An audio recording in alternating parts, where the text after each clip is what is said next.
कल्पना कीजिए, एक महिला जिसने अमेरिका के सबसे ताकतवर नेता को कोर्ट में चुनौती दी। उसी महिला पर अब आपराधिक जांच शुरू हो गई है और सबसे बड़ा सवाल ये है कि क्या यह सिर्फ एक कानून की कार्रवाई है या फिर सत्ता बदलने के बाद शुरू हुआ बदले का खेल। अमेरिका में इस समय एक नया राजनीतिक और कानूनी विवाद तेजी से चर्चा में है। अमेरिकी डिपार्टमेंट ऑफ जस्टिस यानी DOJ ने मशहूर कम्युनलिस्ट और लेखिका जीन कैरोल के खिलाफ आपराधिक जांच शुरू कर दी है। ये वही महिला है जिन्होंने अमेरिकी राष्ट्रपति डोनाल्ड ट्रंप पर सेक्सुअल हरासमेंट और रेप जैसे गंभीर आरोप लगाए थे और बाद में ट्रंप के खिलाफ 2 बड़े सिविल मुकदमे भी जीते थे। अब सवाल यह है कि आखिर अचानक जीन कैरोल जांच के घेरे में क्यों आ गई है।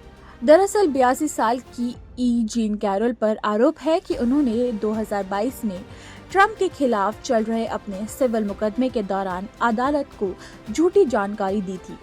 DOJ के मुताबिक कैरोल ने अदालत में कहा था कि उन्हें अपनी कानूनी लड़ाई के लिए बाहर से कोई आर्थिक मदद नहीं मिली है, लेकिन कुछ महीनों बाद उनके वकील ने खुलासा किया कि लिंक्डइन के को-फाउंडर और अरबपति कारोबारी रेड हॉफमैन द्वारा फंड किए गए एक नॉन प्रॉफिट ऑर्गेनाइजेशन ने उनकी कानूनी फीस और अन्य खर्चों का भुगतान करने में मदद करी है। इसी खुलासे के बाद अब अमेरिकी न्याय विभाग इस पूरे मामले की जांच कर रहा है। हालांकि इस जांच में अमेरिका ने कई नई राजनीतिक बहस को भी जन्म दिया है। ट्रंप विरोधी का आरोप है कि ट्रंप प्रशासन अपने आलोचकों और राजनीतिक विरोधियों पर दबाव बनाने की पूरी कोशिश कर रहा है। कई राजनीतिक विशेषज्ञों का यह भी मानना है कि यह सिर्फ एक कानूनी जांच नहीं बल्कि एक राजनीतिक संदेश भी हो सकता है। अब अगर कैरोल की बात करें तो वह सिर्फ ट्रंप के केस की वजह से मशहूर नहीं हुई थी। अमेरिकी पत्रकारिता जगत में उनका नाम पहले से ही काफी बड़ा माना जाता है। 1980 और 90s के दशक में न्यूयॉर्क के ग्लैमरस मीडिया सर्किट में जीन कैरोल एक चर्चित चेहरा थी।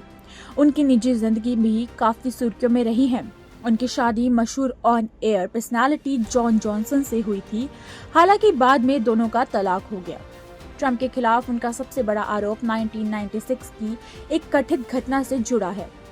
कैरोल ने दावा किया था कि न्यूयॉर्क के एक मशहूर स्टोर के ड्रेसिंग रूम में ट्रंप ने उनके साथ जबरदस्ती की थी। 2019 में अपनी किताब what do we need man for a modest proposal में कैरोल ने पहली बार इस घटना का विस्तार में जिक्र किया।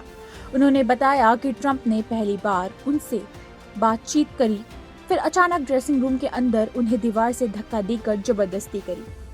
कैरोल की 2 दोस्तों ने न्यूयॉर्क टाइम्स को बताया था कि इस घटना के तुरंत बाद कैरोल ने उन्हें इसकी जानकारी दी थी। इससे मामला और ज्यादा चर्चा में आ गया। हालांकि डोनाल्ड ट्रंप ने हमेशा इन आरोपों को झूठा और बेबुनियाद बताया है। ट्रंप ने यहाँ तक कहा कि वह कैरोल को जानते तक नहीं। बाद में जब दोनों की एक पुरानी तस्वीर सामने आई तो ट्रंप ने आरोपों का मजाक उड़ाते हुए कहा कि मैं सिर्फ कोट पहने लाइन में खड़ा था, मुझे बख्श दो। लेकिन इन सब के बावजूद जीन कैरोल ने ट्रंप के खिलाफ दोनों सिविल मुकदमे जीते। अब डिपार्टमेंट ऑफ जस्टिस की नई जांच ने इस पुराने मामले को फिर से अमेरिकी राजनीति के केंद्र में ला खड़ा किया है।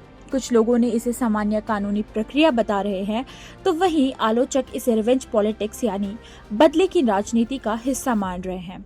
फिलहाल अमेरिका में इस मुद्दे पर बहस तेजी से हो रही है और आने वाले दिनों में यह मामला अमेरिकी राजनीति की और गर्माहट भी दे सकता है। आपको क्या लगता है, क्या यह सिर्फ कानून के तहत हो रही जांच है या फिर राजनीतिक बदले की कार्रवाई? अपनी राय हमें कमेंट्स में जरूर बताएं और इसी तरह देश और दुनिया की तमाम बड़ी खबरों के लिए बने रहें हमारे साथ वन इंडिया हिंदी पर।